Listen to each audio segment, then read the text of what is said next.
Bila pina di belakangnya nih pina banyak bawa kursi sembahyang, atau misalnya pina banyak nang putih-putih rambut, janggutnya sudah putihan, tuha-tuha sudah. Berarti dia harus tahu, dia harus memperhatikan siapa yang sholat di belakangnya. Inilah maksud mura'atul musallin.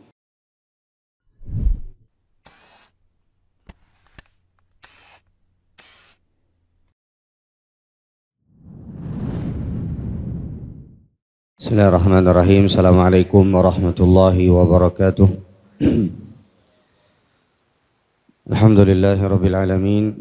Nahmaduhu wa nasta'inuhu wa nastaghfiruh wa natubu ilaihi wa na'udzu billahi min syururi anfusina wa min sayyiati a'malina. May yahdihillahu fala mudilla lahu wa may yudlil fala hadiya lahu. Asyhadu an la ilaha illallah wahdahu la syarika lahu wa asyhadu anna Muhammadan abduhu wa rasuluhu la nabiyya wa la rasula ba'dahu. Amma ba'd. Ma'asyiral muslimin dan muslimat rahimani wa rahimakumullahu jami'an.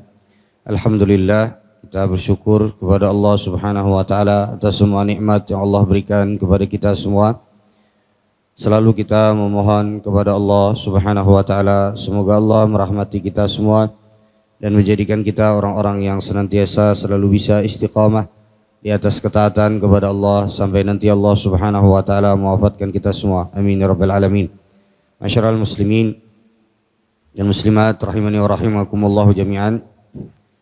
Pada kesempatan subuh kali ini kita akan meringkas satu artikel kecil yang ini asalnya adalah dari muhadarah atau dari kajian dari Syekh Abdul Salam Asy-Syuwair.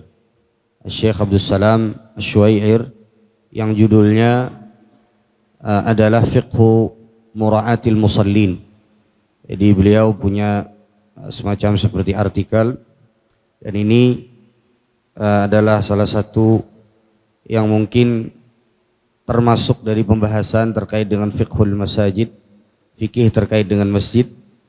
Nah, ada bagian di antara yang disebutkan oleh para ulama, ada yang disebut dengan fiqhu mura'atil musallin.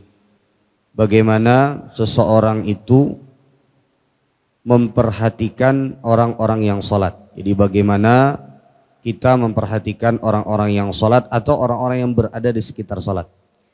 Jadi terkadang memperhatikan orang-orang yang salat atau memperhatikan orang-orang yang berada di sekitar orang-orang yang salat, ini bisa jadi nanti merubah sebuah hukum. Bisa jadi merubah sebuah hukum. Ulun beri contoh supaya kita ada gambaran sebelum kita masuk ke dalam pembagian-pembagian terkait dengan masalah ini. Memberi contoh misalnya seperti seseorang, misalnya seperti seorang imam, misalnya seperti seorang imam yang memperhatikan kemampuan para makmumnya. Misal di solat-solat yang memungkinkan sebenarnya untuk imam itu memanjangkan solatnya, seperti solat tarawih. Mungkin akan panjang solatnya. Bahkan kita tahu qiyamul lailnya Nabi SAW itu panjang.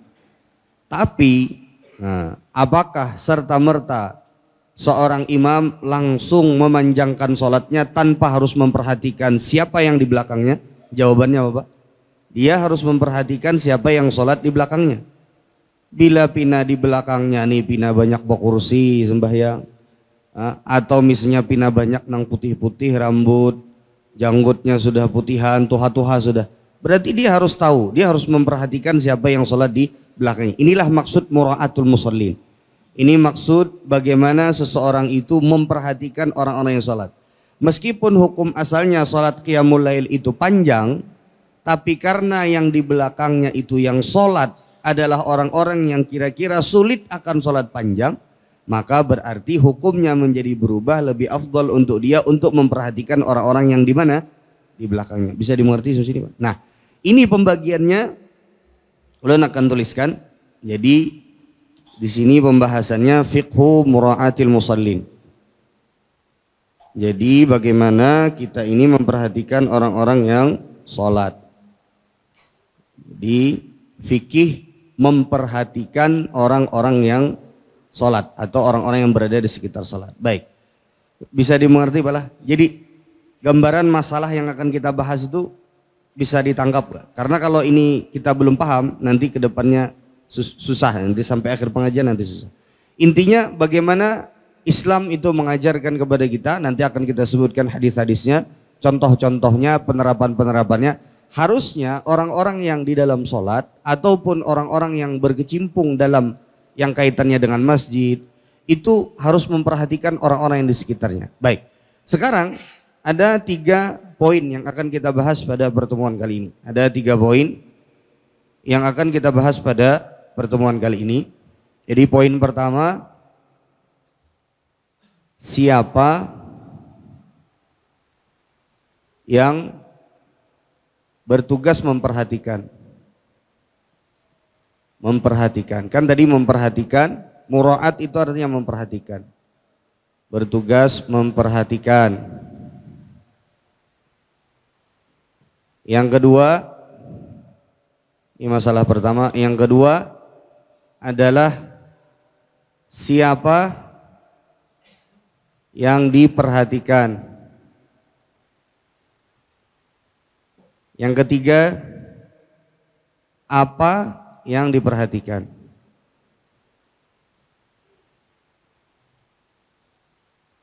Baik.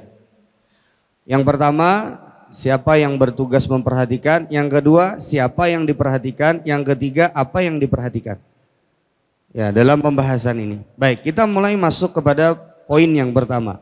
Siapa yang bertugas memperhatikan? Yang pertama, kata para ulama, adalah musalli. Apa artinya musalli? Orang yang sholat. Jadi tidak melulu yang memperhatikan itu harus imam, enggak. Tapi juga orang yang sholat. Orang yang sholat. Jadi dia harus memperhatikan nih. Ulun beri contoh. Nabi SAW menyebutkan dalam sebuah hadis, barang siapa yang baru saja memakan hadhihi syajarah. Dalam hal ini adalah bawang. Ya, dalam hal ini adalah bawang. Fala yaqrabanna musallana. Maka hendaklah dia tidak mendekat ke tempat salat kami. Jadi orang yang habis makan bawang dikhawatirkan nanti mengganggu orang-orang yang akan sholat di sampingnya. Dan itu berlaku bagi apa saja yang kira-kira akan mengganggu orang-orang yang sholat di samping kita. Ulun beri contoh. Misalnya nih, di Masjid Al-Faruq semuanya orang kada ketujuh misalnya. Ini misalnya saja Pak. Misalnya orang kada ketujuh nih. Sudah banyak sudah namanya nyambet, Pak kada kau aku sembahyang di. Kenapa? Inya bila habis makan durian meriga kada nyaman dirinya. Misalnya. Itu banyak misalnya di sini. Maka berarti orang yang habis makan durian, kan biasanya durian tuh ada gasnya tuh. Anak meriga aja terus. Pas sembahyang, wah meriga terus ke kanan, ke kiri, meriga. Kada tahu kada sih. Nang dihiga-higa nih sampai 2-3 orang itu keganggu. Maka dia harus perhatikan itu. Boleh kalau dia mau menunda untuk sholatnya, supaya jangan sampai dia mengganggu orang lain. Makanya Nabi SAW mengatakan orang yang baru saja makan bawang, itu jangan dulu dekat ke tempat sholat kan. Bisa dimengerti seperti Pak. Jadi dia yang memperhatikan orang-orang yang di sekitarnya. Jadi si orang yang sholat itu sendiri, dia harusnya memperhatikan orang-orang yang sholat di sampingnya. Nabi SAW, ini tafsiran Aisyah.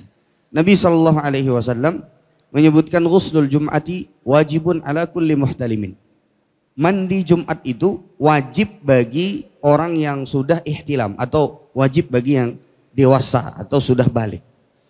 Di antara tafsiran Aisyah radhiyallahu taala anha terkait dengan hadis ini, beliau menyebutkan bahwa maksud Nabi SAW wajib itu adalah bagi mereka yang pada hari Jumat itu banyak dengan keringat atau berpeluh banyak atau mungkin bau badannya itu keluar sampai mungkin kalau nanti dia Jumatan akan menyebabkan terganggu orang-orang yang di sekitarnya. Maka bagi mereka lah yang harus mandi. Ini yang disebutkan oleh Aisyah radhiyallahu. Kalau kita perhatikan, berarti seorang yang sholat juga itu harus memperhatikan apa yang ada di sekitarnya. Betul lah betul Pak. Baik, ulun beri contoh yang lain.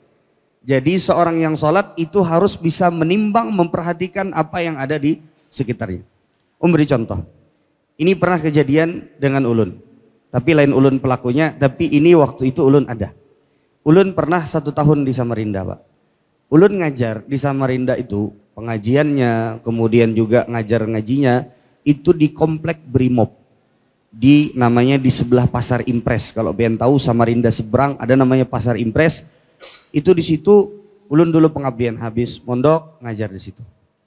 Suatu ketika kita mau pengajian. Jadi kita dipinjemin masjidnya orang-orang Brimob. Suatu ketika pada saat pengajian ada jamaah. Ada komandan Brimob mau lewat di depan dia. Setahu kita, kan kalau di pengajian, kalau ada orang yang lewat sholat diapain? Diapain? Dicegah, dihalangin, betul apa tidak? Dicegahlah sama dia. Bingung komandan Brimobnya. Awalnya, kenapa ini? Dia mau lewat lagi. Dicegahlah pakai kakinya gini. Enggak, ini beneran, serius.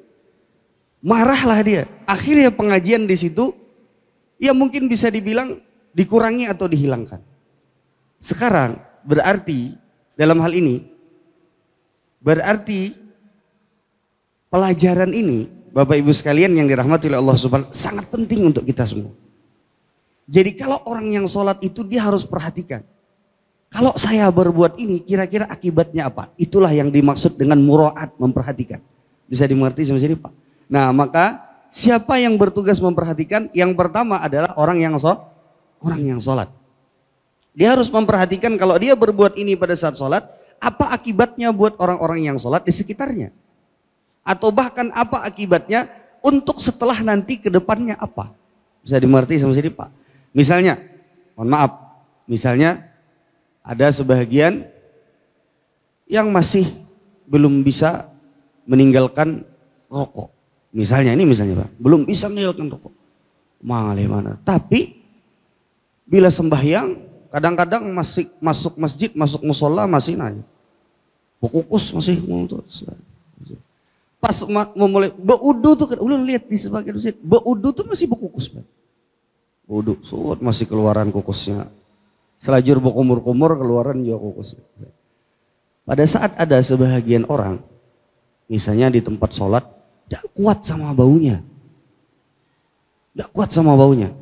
Akhirnya orang tersebut, wah nggak bisa ini. Akhirnya banyak yang terganggu.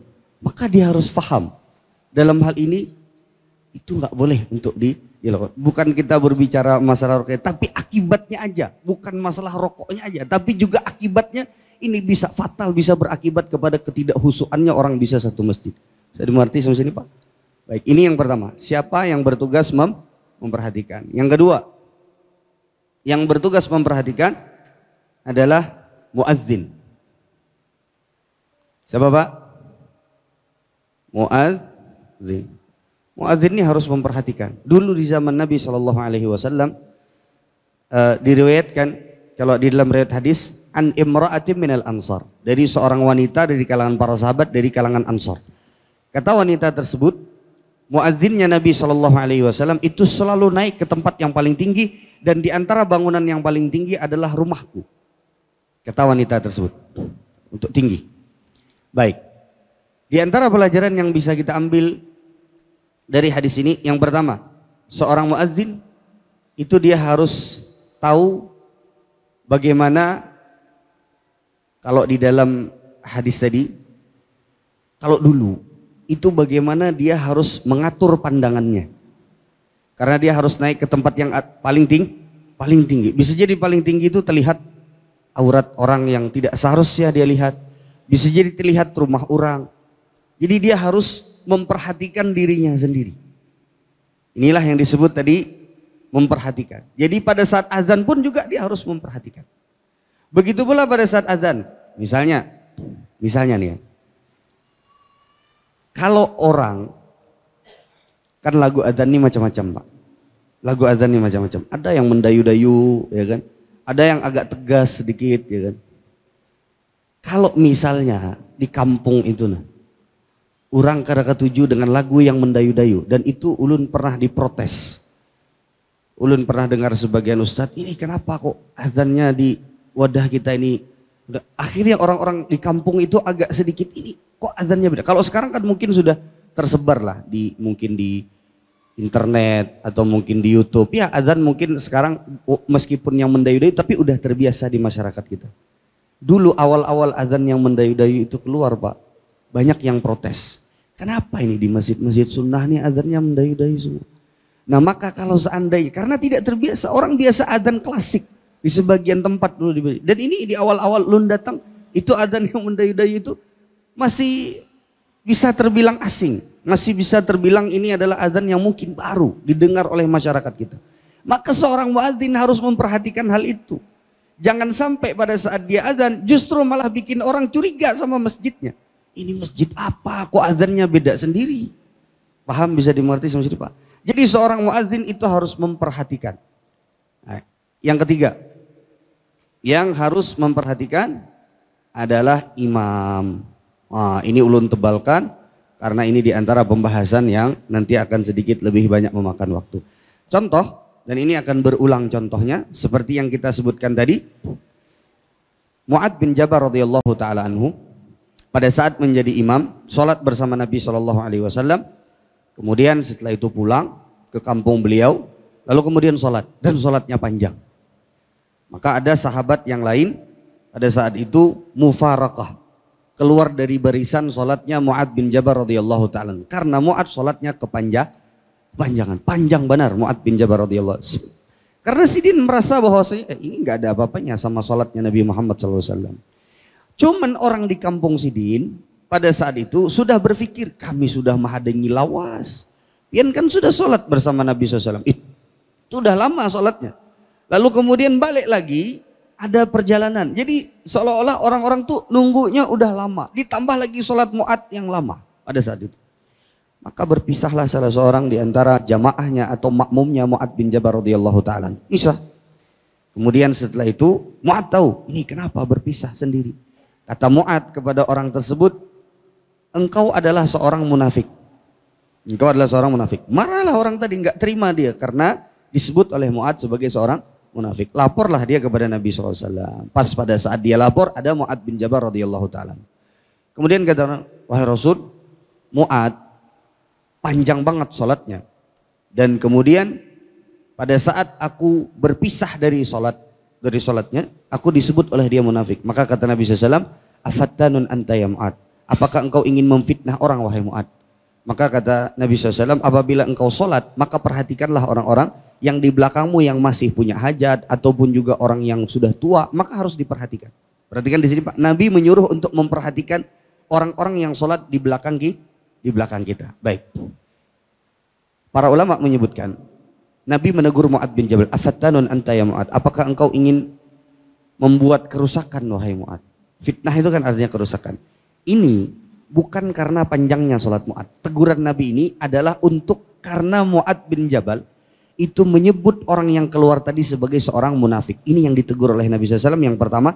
Yang kedua tegurannya adalah tentang panjangnya sholat sehingga bahasa Nabi SAW, kalau kau sholat pendekkan sholatmu sesuai dengan siapa yang sholat di belakangmu. Baik, sudah bisa dimengerti sama sini Pak. Jadi siapa yang bertugas memperhatikan? Yang pertama adalah orang yang sholat itu sendiri. Yang kedua adalah muadzin. Yang ketiga adalah siapa? Imam. Baik. Sekarang yang berikutnya, siapa yang diperhatikan? Siapa yang diperhatikan? Baik. Ini ada beberapa. Satu, siapa yang diperhatikan? Yang pertama adalah keseluruhan jamaah sholat. Keseluruhan jamaah sholat. Ulun beri contoh. Seperti pendapatnya Ibnu Rajab Al-Hambali rahimahullahu ta'ala. Kita semua tahu Nabi SAW menyebutkan kalau seandainya tidak memberatkan atas umatku, maka aku akan akhirkan sholat isya itu ke pertengahan malam. Akan diakhirkan sholat isya itu ke pertengahan malam. Tapi kata Nabi SAW dengan catatan tidak memberatkan kepada umatku, tidak memberatkan kepada jamaah. Pada saat itu Ibnu Rajab Al-Hambali memahami hadis tersebut, mana yang lebih afdal? Apakah sholat di awal waktu Karena ada hadis Nabi SAW pada saat beliau ditanya, ayyul a'mali ahabbu ilallah, amalan mana yang paling dicintai oleh Allah, maka Nabi menyebut as-salatu ala waqtiha, salat di awal waktu. Di hadis yang lain terkait dengan salat Isya, Nabi SAW menyebutkan bahwa kalau seandainya tidak memberatkan atas umatku, maka aku akhirkan waktu Isya ini sampai ke pertengahan malam. Nabi tidak akan mengakhirkan ke pertengahan malam kecuali waktu tersebut adalah waktu yang paling utama. Jadi mana yang benar? Apakah salat di awal waktu untuk salat Isya ataukah salat di pertengahan malam? Mana yang benar, Pak? Kira-kira mana yang benar? Mana yang lebih afdal untuk salat Isya? Mana kira-kira? Apa? Dilihat situ, inilah pendapat Ibnu Rajab Al-Hambali. Ibnu Rajab Al-Hambali menyebutkan kedua-dua hadis ini adalah hadis yang difahami tidak secara bersamaan, tapi dilihat dari kondisinya. Kalau kondisi keseluruhan jamaah itu, misalnya di Banjar saja nih Pak, di wadah kita nih. Bayangkan kalau seandainya sembahyang di Masjid Al-Faruq, itu diumumkan kita sembahyang Isya jam 11:30 malam. Kira-kira adalah orangnya sebenarnya. Adalah, ulun betul kan? Adalah kira-kira lah. Sembahyangan orang di higa-higa di para-para 11:30 malam guringan sudah orang tuanya. Iya kan? Maka dalam hal ini, kalau itu kan berarti hampir keseluruhan jamaah, atau bisa kita bilang kebanyakannya. Keseluruhan atau kebanyakan. Kebanyakan jamaah kita ini sudah terbiasa, sudah nyaman dengan sholat yang di awal waktu Isya. Maka berarti yang lebih afdal adalah di mana? Di awal waktu Isya. Bisa dimengerti sebenarnya. Ini pemahaman Ibnu Rajab Al-Hambali. Ya, yang beliau sebutkan di dalam, beliau punya kitab kaidah terkait dengan masalah ini. Maka dilihat dari keseluruhan jamaah sholat atau kebanyakannya. Jadi yang diperhatikan apa? Keseluruhan jamaah sholat atau kebanyakannya. Ulun beri contoh yang kontemporer. Kalau ada, kita misalnya pengajian di Masjid Al-Faruq. Antara habis maghrib, terus Isya, sholat dulu, baru sambung lagi setelah Isya sebentar. Kajiannya adalah misalnya dari Syekh datang. Anggap misalnya Syekh Abdul Razak datang misalnya.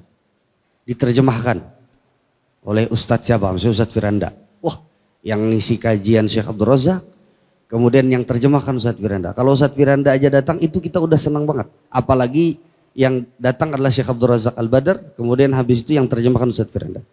Sekarang ulun mau tanya, kira-kira kebanyakan jamaah pengennya sholat maghrib dan isyanya panjang atau pendek?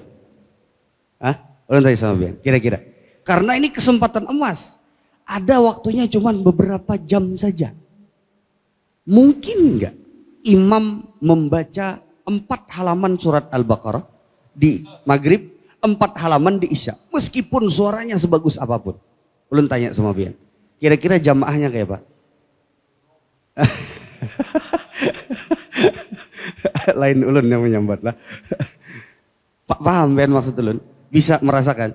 Nah, artinya kita juga sebagai misalnya sebagai seorang imam atau sebagai seorang takmir, bila pina imamnya kada pati paham, gawil. Jangan pati panjang lah, ini jamaahnya banyak benar hendak mendengarkan pengajian. Bagus ja suara ikam tuh. Tapi misalnya ini momennya lain nih, momen langka. Kemandapi lah, mun kawakul huwallahu ahad ya di semua. Misalnya, karena memang orang-orang pengen dengerin pengajiannya Syekh Abdul Razak. Coba pian bayangkan kalau imamnya sholatnya misalnya sampai 15 menit. Sisa waktu 10 menit untuk beliau pengajian. Isyanya dihantamnya pulang panjang benar. Nah, kayak Pak. Makanya pada saat seseorang itu khususnya bisa menjadi takmir, menjadi imam, dia harus bisa memperhatikan kebanyakan dari orang itu gimana. Ulun yakin kalau itu terjadi, bulik orang bisa gerunuman kayak jar Bapak tadi. Kami ke sana tuh hendak mendengar pengajiannya Syekh Abdul Razak. Bisa dimengerti sampai sini Pak? Nah ini makna daripada siapa yang diperhatikan. Yang pertama yang dilihat adalah keseluruhan jamaah sholat atau juga kebanyakannya. Baik. Tapi Bapak Ibu sekalian yang dirahmati oleh Allah Subhanahu wa taala, ya. Tadi ini apa? Keseluruhan atau kebanyakannya. Kemudian yang kedua adalah Bisa jadi yang diperhatikan itu adalah hanya segelintir atau satu orang. Orang atau segelintir. Nah, satu orang atau segelintir orang yang sholat. Orang yang sholat.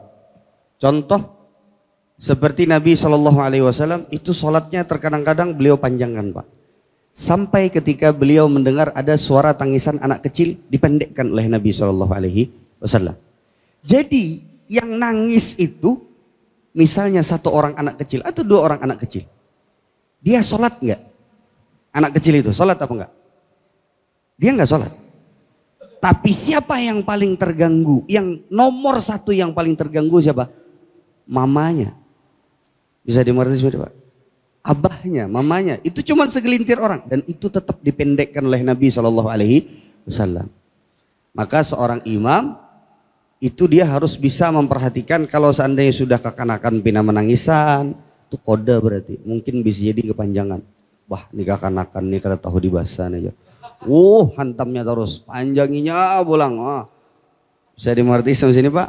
Baik, jadi bahkan terkadang satu orang segelintir orang yang sholat itu bisa jadi membuat Nabi SAW merubah tatanan sholat beliau atau merubah panjangnya sholat beliau. Kemudian yang berikutnya adalah orang yang diperhatikan. Siapa yang diperhatikan? Adalah orang yang di luar sholat. Di luar sholat. Ini disebutkan oleh para ulama dalam kitab fikih, dalam kitab-kitab fikih klasik khususnya. Contoh, ini ulun sering sebutkan. Kalau pian jadi imam, kemudian pian mendengar ada orang yang masih berwudu, kerak banyu keran, sementara bacaan pian pinanya sudah hampir habis. Nah, bacaan pian misalnya anggap di tasyahud akhir, tapi pian masih mendengar ada keran. Gerdak pian dengar orang buka pintu. Sebenarnya bacaan pian sudah habis. Maka para ulama menyebutkan lebih afdolnya untuk imam itu dia tambah bacaan doa sebelum salam dengan doa apa saja. Karena itu diantara tempat mustajabud doa. Untuk supaya memberikan kesempatan untuk orang yang baru datang tadi biar dapat sholat berjamaah meskipun dapatnya cuma tasyahud akhir. Tapi pian bisa menyelamatkan dia bisa mendapatkan sholat berjamaah. Bisa dimengerti semuanya. Jadi imam itu harus cerdas. Makanya mayoritas para ulama dari kalangan Abu Hanifah, dari kalangan Imam Malik, Imam Syafi'i menyebutkan orang yang menjadi imam itu harus faham fikih sholat. Kalaupun bacaannya dia bagus tapi nggak paham fikih sholat, nyingkir dulu. Itu kalau pendapat mayoritas para ulama. Jadi dia harus paham fikih sholat. Termasuk di antara paham fikih sholat bukan hanya sekedar paham rukun-rukun sholat, bukan hanya sekedar paham kewajiban-kewajiban sholat, bukan hanya sekedar paham terkait dengan kapan dia harus sujud sahwi, kapan dia nggak sujud sahwi. Termasuk di antaranya adalah dia memahami bagaimana untuk kemaslahatan makmumnya. Baik, bisa dimengerti sampai sini, Pak? Baik. Kemudian ini ya orang yang di luar sholat. Jadi siapa yang diperhatikan? Yang pertama adalah keseluruhan jamaah sholat atau kebanyakannya. Yang kedua adalah bisa jadi satu orang atau segelintir orang. Yang ketiga adalah orang yang di luar sholat. Ini juga harus diperhatikan. Baik, kemudian yang berikutnya. Yang ketiga, tadi apa, Pak? Apa yang diperhatikan? Baik. Ada beberapa yang disebutkan oleh para ulama. Baik, apa yang diperhatikan? Tapi ulun akan coba ringkaskan di 3 poin. Yang pertama, yang diperhatikan itu adalah hajat orang-orang yang di belakang kita. Keperluan orang-orang yang di belakang kita. Makanya Nabi SAW menyebutkan pada saat Mu'ad bin Jabal radhiyallahu taala anhu salatnya agak panjang, maka Nabi SAW menyebutkan, "Aina anta?" Kenapa kau enggak baca Sabbihisma rabbikal a'la? Kenapa engkau enggak baca hal ataka hadisul ghasyiyah?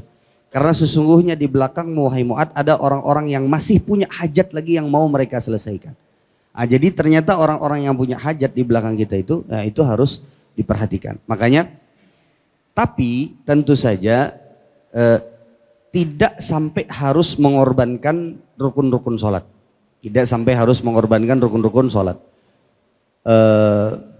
As-Subki pernah menyebutkan di zaman beliau, ini disebutkan oleh beliau di dalam kitab beliau. As-Subki menyebutkan ada orang yang sholat dulu di zaman beliau, di tempat beliau, salah satu imam masjid. Itu pada saat sholat tarawih karena alasan memperhatikan hajat orang-orang yang di belakangnya. Dia sholatnya cepat sekali. Qul huwallahu ahad itu satu surat dibagi 4 rakaat. Handap benar. Ya kan? Sehingga begitu pula dengan tumak ninahnya. Sehingga tidak masuk di dalam pembahasan masalah ini. Kita memperhatikan hajat dan keperluan orang yang di belakang kita kalau sampai mengorbankan rukun dan kewajiban sholat. Jadi tidak masuk sebenarnya kalau dengan alasan orang masih banyak punya hajat di belakang. Lalu sholat tarawih misalnya nih. Misalnya ada yang 21 rakaat 7 menit. 10 menit. Misalnya sampai mengorbankan tumakninah enggak bisa karena itu sudah melampaui batas. Bisa dimengerti sampai sini Pak. Jadi apa yang diperhatikan yang pertama adalah hajat orang-orang yang di belakang. Makanya tadi ulun sebutkan kalau misalnya di belakang nih hajatnya pengen pengajian karena ini momennya langka banget. Misalnya yang jadi pematerinya si Abdul Razak penerjemah Ustaz Firanda. Misalnya orang semua pengen sebanjaran ini hibak Al-Faruq sampai ke depan situ, sampai ke depan kompleks itu misalnya. Tiba-tiba imamnya panjang misalkan, imamnya. Berarti dia tidak memperhatikan hajat orang-orang yang sholat di belakangnya. Bisa dimengerti seperti ini Pak. Baik. Kemudian yang kedua selain hajat yang diperhatikan adalah ketidaktahuan. Ketidaktahuan atau jahlun. Jadi ketidaktahuan orang-orang di belakang kita. Ini bisa bermata dua. Ini bisa dua. Yang pertama contohnya adalah salah seorang sahabat Nabi SAW yang kemudian sholat di belakang beliau ada banyak tabi'in. Kemudian beliau sholat agak dipanjangkan. Lalu setelah selesai sholat beliau bilang, aku tidaklah sholat seperti tadi kecuali karena aku ingin mengajarkan kepada kalian bagaimana sholatnya Nabi Muhammad SAW. Jadi beliau memanjangkan sholat beliau itu justru untuk mengajari orang-orang yang sholat di belakang beliau. Bisa dimengerti sampai sini Pak? Baik. Ulun beri contoh yang lain. Contoh seperti apa yang diperhatikan ketidaktahuan orang. Ulun beri contoh. Misalnya tadi salah satu yang harus memperhatikan adalah muadzin. Pada saat azan, tiba-tiba hujan turun deras. Dalam hadis yang sahih, muazzinnya Nabi SAW, kalau hujan turun deras, maka ditambah di lafadz azannya, Sallu fi rihalikum. Salatlah kalian di rumah-rumah kalian.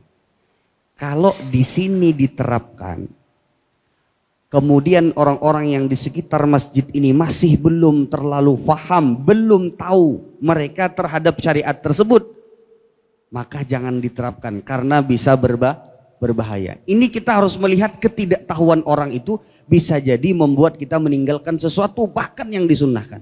Bisa dimengerti sampai sini Pak? Baik. Jadi yang pertama adalah ketidaktahuan. Jadi tadi yang pertama, karena ketidaktahuan orang justru dilakukan, karena ketidaktahuan orang justru ditinggalkan. Contohnya tadi yang dilakukan adalah sahabat Nabi SAW sholat di belakang beliau ada tabi'in, kemudian dipanjangkan sholatnya oleh beliau. Ya, ini dilakukan. Yang ditinggalkan contohnya apa? Tadi kalau seandainya seorang muadzin dia tahu orang-orang yang di sekitarnya dia ini belum siap untuk mendengar sallu fi rihalikum karena belum sampai penjelasan kepada mereka dan belum pernah juga dijelaskan. Misalnya, maka dia jangan lakukan terlebih dahulu. Baik, sudah bisa dimengerti Pak? Berapa menit lagi? Ulun tambah satu lagi ya. Sudah 35 menit nih. Ulun. Yang berikutnya adalah yang harus diperhatikan adalah khilaf. Apa Pak? Khilaf. Perbedaan pendapat di kalangan para ulama. Jadi ya, perbedaan pendapat di kalangan para ulama. Ini juga harus diperhatikan. Baik itu adalah menjadi seorang imam ataupun seorang makmum. Ulun beri contoh. Misalnya pian sholat, disuruh sholat di belakang orang-orang, di belakangnya orang-orang yang madhabnya Imam Syafi'i. Di belakangnya. Madhabnya Imam Syafi'i itu Pak, kalau pian begaru lebih dari 3 kali dan terus menerus itu batal sholatnya. Ya, bisa dibilang begaru, gatal sampai 3 kali batu begaru pulang di atas. Kadang-kadang membujuri kupiah dan lain sebagainya. Kalau pian jadi imam dan di belakang pian makmum yang menganggap batal kalau bergerak lebih dari 3 kali, jangan lakukan. Meskipun pian melihat bahwasanya itu tidak membatalkan sholat. Karena disinilah yang disebut dengan mura'atul khilaf. Pian harus memperhatikan kekhusyuan makmum yang sholat di belakang pian. Karena kalau pian bergerak-gerak, meskipun misalnya anggaplah pian menganggap pendapat seperti madhabnya Imam Ahmad bin Hanbal, nggak apa-apa. Pian bergerak membujuri kupiah atau misalnya pian bergerak membujuri baju, asal jangan membalas SMS ya, membalas chat. Jangan. Oke, baik. Kalau pian membuat orang-orang yang sholat di belakang pian tidak tenang dengan banyaknya gerakan pian, ujar makmumnya, nih sholat imam nih batal nih. Karena sudah bergerak lebih dari, karena mereka menganggap itu batal. Maka jangan lakukan, karena pian akan membuat orang-orang terganggu dengan gerakan-gerakan pian. Meskipun pian berpendapat ini tidak masalah. Bisa dimengerti sama ini Pak. Jadi mura'atu al-khilaf. Begitu pula misalnya pian sholat, bukan menjadi imam, pian harus perhatikan juga. Ulun beri contoh. Misalnya seperti ada yang disebut dengan duduk iq'a. Duduk iq'a itu duduk antara 2 sujud. Ini disebutkan oleh Imam An-Nawawi. Ya juga Syekh Ibnu Utsaimin bahwasanya ini adalah di antara duduk yang disunnahkan. Contoh seperti duduknya begini. Nah, jadi pian bersandar begini. Ini duduk antara 2 sujud. Duduk antara 2 sujud, atau begini, sandar. Jadi kakinya itu ditegakkan. Begitu kan biasanya begini, iftiras. Nah maka kemudian ada di riwayat Abdullah bin Abbas, itu duduknya Nabi SAW begini, ikh'a. Kalau pian sholat, di tengah orang-orang yang tidak tahu terhadap sunnah tersebut, jangan dilakukan. Karena pian harus mura'atu al-khilaf. Daripada pian mengganggu orang semasjidan. Semasjidan ini duduk napa pulang, ini aliran napa pulang, ini maka pina bejanggut, celana pina cingkrang, ya kan? Wah ini sembahyang napa pulang ini, misalnya begitu. Itu akan membuat misalnya kegaduhan. Maka dalam hal ini apa yang diperhatikan adalah apa mura'atu al-khilaf. Bisa dimengerti sendiri Pak. Jadi panjang urusannya Pak. Terkait dengan masalah mura'atu fiqhi al-musalli, fiqhu mura'atil musalli. Jadi ulangi Pak lah. Ini sudah parak waktu salat syuruk. Baik. Ulun ulangi sekali lagi. Sebenarnya masih banyak lagi contoh-contoh tapi ulun ringkas ya. Jadi pembahasan kita pada subuh kali ini adalah fikih memperhatikan orang yang sholat. Oke. Pertanyaan yang pertama, siapa yang bertugas memperhatikan? Ada 3. Yang pertama adalah orang yang sholat itu sendiri. Yang kedua adalah seorang muadzin. Kemudian yang ketiga adalah imam. Yang paling banyak contohnya adalah imam. Tapi ini tadi sudah kita sebutkan contohnya, ini juga sudah kita sebutkan contohnya. Kemudian yang kedua, siapa yang diperhatikan? Pertama, keseluruhan jamaah sholat atau kebanyakan jamaah sholat. Tapi tentu saja, misalnya begini. Ini ulun sedikit tambahkan. Kebanyakan jamaah sholat pengennya sholatnya pendek. Pengennya sholatnya pendek. Tapi kan kita harus tahu ada batasannya. Kita harus tahu ada batasannya. Jangan sampai nanti terlalu pendek sampai hilang tumak nina. Yang kedua, misal nih, kebanyakan jamaah pengen sholatnya panjang. Kebanyakan jamaah pengen sholatnya panjang. Kita juga harus tahu di dalam sholat itu yang dipanjangkan itu disyariatkan itu ada berapa Pak? Ada berapa? Ada berapa? Ada berapa Pak? Yang dipanjangkan pada saat kita sholat itu disyariatkan ada beberapa. Ada tiga. Satu, berdiri. Yang kedua, ruku. Yang ketiga adalah apa? Ulun tadi mentes sebenarnya, siapa tahu ada nama nyambat 4. Yang benar ada berapa? 3. Yang pertama berdiri, ruku dan sujud. Ya, itu yang disyariatkan dipanjangkan. Itu maksud Nabi SAW memanjangkan sholat itu di 3 hal ini. Baik. Kemudian yang tadi siapa yang diperhatikan adalah orang yang segelintir, satu orang atau segelintir orang yang sholat. Yang kedua adalah orang yang di luar sholat. Ini juga diperhatikan. Yang ketiga, apa yang diperhatikan? Yang pertama adalah hajatnya, hajat-hajat keperluan-keperluan orang. Kemudian yang kedua adalah ketidaktahuan, artinya kejahilan. Bahasa Arab itu jahil. Bahasa Arabnya ketidaktahuan itu jahluhu, atau kejahilannya atau ketidaktahuannya. Ini justru ada yang harusnya kita melakukan untuk ngajarin orang-orang yang belum tahu. Contoh juga seperti setelah selesai sholat, dalam sebagian riwayat yang sahih Nabi SAW pernah di awal-awal mengajarkan zikir, itu zikirnya dikeraskan. Karena Nabi memperhatikan masih banyak yang belum bisa berzikir, sehingga Nabi keraskan suaranya agar supaya para sahabat tahu apa yang dibaca oleh Nabi setelah selesai sholat. Baik, justru malah dilakukan. Nah, yang kedua adalah ditinggalkan. Contoh seperti yang tadi sudah kita sebutkan. Kemudian yang berikutnya adalah apa yang diperhatikan itu adalah khilaf. Jangan sampai misalnya kita memaksakan apa yang kita yakini, kemudian sampai membuat orang-orang di belakang kita kemudian terganggu sholatnya. Baik. Sudah waktu syuruk, jadi sudah lewat 12 menit. Ulun rasa kita cukupkan sampai di sini. Kita tutup dengan doa kafaratul majelis. Subhanakallahumma wa bihamdika asyhadu an la ilaha illa anta astaghfiruka wa atubu ilaik. Assalamualaikum warahmatullahi wabarakatuh. Terima kasih. Jazakumullah khairan wa barakallahu fikum. Video ini dibuat atas partisipasi dari donasi Anda. Semoga menjadi amal jariah bagi Anda semuanya.